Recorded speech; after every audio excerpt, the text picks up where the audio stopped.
Hey there! Stay logged on to your number one award-winning online radio station. Hafak Online Radio, the radio for the society.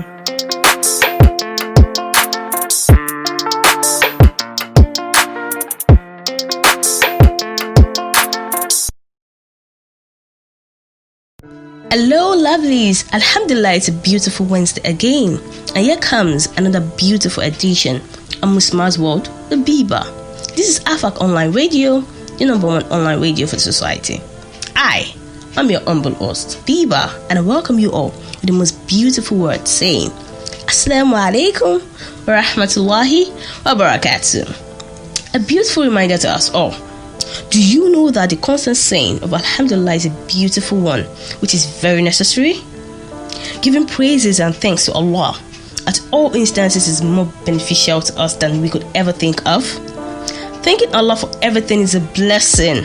Thanking Him for what is, what was, and what is yet to come. Give thanks to Allah irrespective of the situation you find yourselves in. Be it a good one, say Alhamdulillah. Be it otherwise, still Alhamdulillah, because we have no idea of what Allah has waived for us at that moment. And do you know that thanking Allah constantly unlocks more favors? MashaAllah, now you know. So Alhamdulillah isn't too much to say. Hey sisters, are you aware that beauty, beautification, adornment, and cleanliness are part of the feature?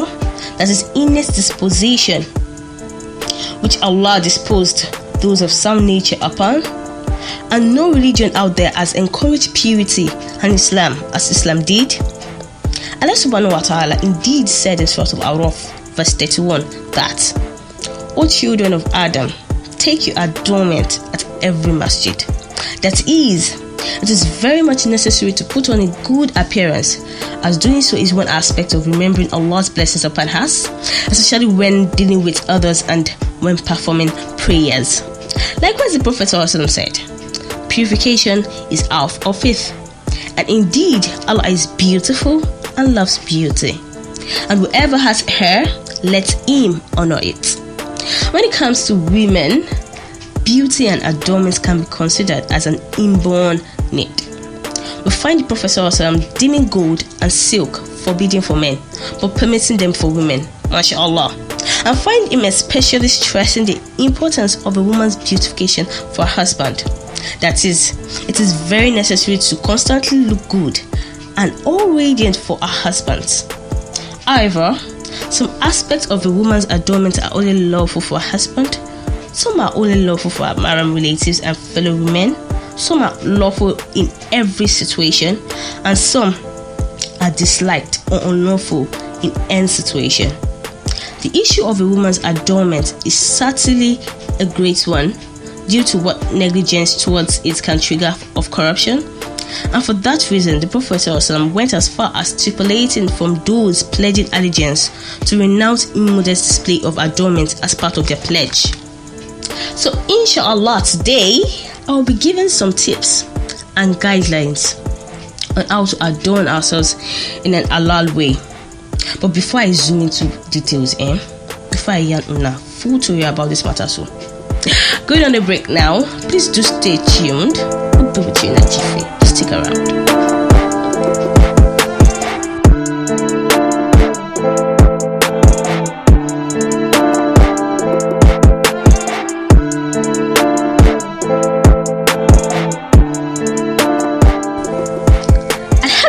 Welcome back on board. It's still Hafak Online Radio, and you're listening to muslimah'sworld with Beebah. And I remain your humble and beautiful host, Beebah. Inshallah, today revealing today's topic, which is halal adornment on a Muslimah. I take it again. Halal adornment on a Muslimah. This topic entails the basics of adorning ourselves as Muslimahs. It's going to enlighten us about what is permissible for us to keep ourselves adorned with and what is not. And the beautiful thing is, as females, we're entitled to more forms of adornment like jewelries and the likes than the male gender. In fact, Islam requires we enjoy what Allah has created for the purpose of clothing or adornment.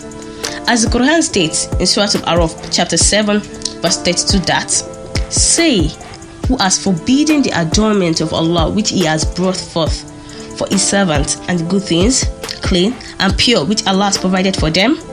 Say, they are lawful for the believers in the present life, but they shall be exclusively for them on the day of resurrection. Thus, we explain our signs for a people who understand. MashaAllah. My lovely sisters, it shows me I go down the one that say this adornment of its sin. Why the yarn since we just be like say I dey use and ring bell for our years. So what's the name? Make una no worry too much.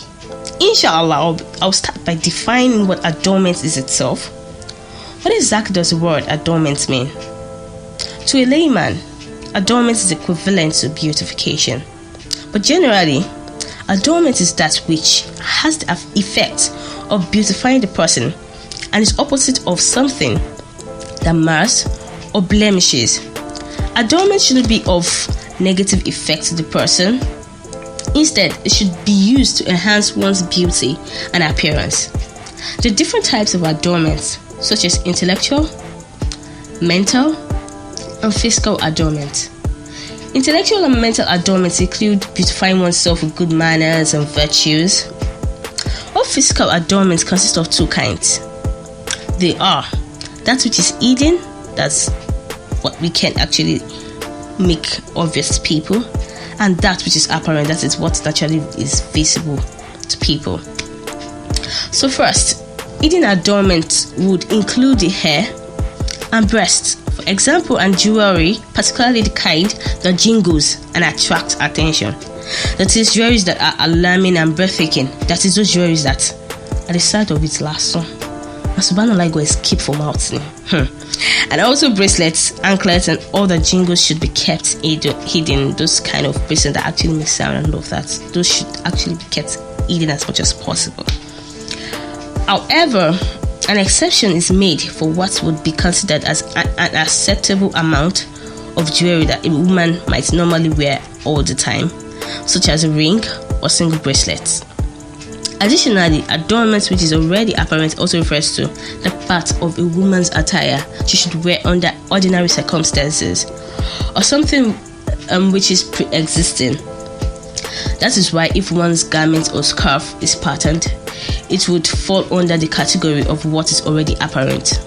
Islam is not a religion of hardship, and given the cultural, geographic, and income diversity found in the Muslim world, someone would be hard-pressed to say that Muslim women's clothing must all be the same color, pattern, and so on.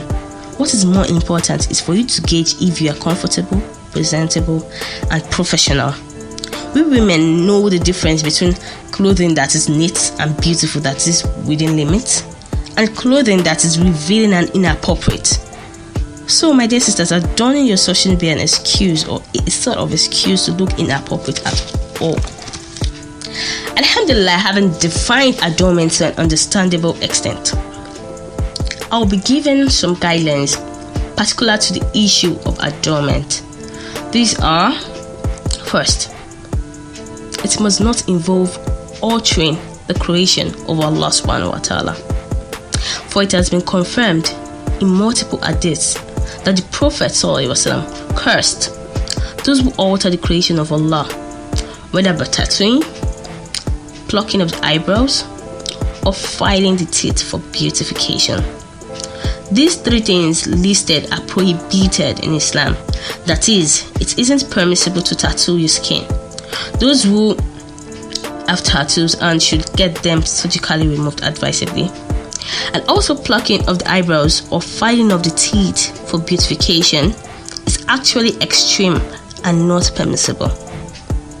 Secondly, its usage must not result in any harm or blemish, for some creams and makeup do in fact damage the skin. These are not permissible in Islam because they disfigure and distort the original creation of Allah subhanahu wa ta'ala, which is unfair. So these are the basic guidelines to adornment, and it is expected of us to keep it at heart when adorning ourselves as Muslims. Now, sisters, the next angle of execution is types of adornment on a Muslimah. This should fill us up about the types of adornments that is Allah and what is not. And it will also boost our knowledge banks on how to bless our bodies with halal adornments as Muslims. Also turning on a spotlight on the like the in the house. Make them know say una no carry last at all. Don't be small thing. I'm going to be lighting us up with different halal forms of adornment and the extreme we can go to adorn ourselves. I know say when that body could do the right, say make this girl just stop with it. Make she yarn with it, she won't yarn. Jerry, make she stop to the drive around. Make she eat the nail for it sharp, Jerry. But you know waiting. Make una take chills. Relax your nerves. Cause that's the way. Now for the next edition of Muslimah's World with Beebah, I go take scatter which now. So make una cool. No rush. Don't rush. The child of my mother, don't break. I dare with you. Inshallah, I go did gallant for now on the next edition of Muslimah's World with Beebah. Please just stay logged on to the next show. Alhamdulillah, it's a wrap on this edition. And please do follow us on IG at Afak Online Radio, the #1 award-winning radio for the society. And please, I would appreciate if you do engage with us. Feel free to share your thoughts, comments, and also you can find me on Facebook at Beebah Mudisola. Feel free to DM your suggestions about this talk show. Your additions or subtractions about the topic would be appreciated too. You can also light me up with beautiful topics you would love me to talk about. I would gladly appreciate too. And not to forget, if you enjoyed today's edition or you would love to share your perspective about the topic, please do feel free to drop your comments in the comment box. May Allah bless you all as you do so. I pray that you all are ease of every hardship, inshallah. May you be blessed excessively in this ways you never expected. May your hearts be filled with joy and happiness now and forever. May Allah grant us steadfastness in deen and make our hearts firm upon the deen, inshallah. May He actually forgive our shortcomings. Ameen, Ya Rabbal Alameen. I say a big jazakumullahu khairan to you all. To my listeners, I say a big jazakumullahu khairan to you. Shukran jazilan. Till I check in with you again next week. Same time on the next edition of Muslimah's World with Beebah. Please do stay safe and happy. I bid you with peace and love. I love you all. Assalamu alaikum rahmatullahi wa barakatuh.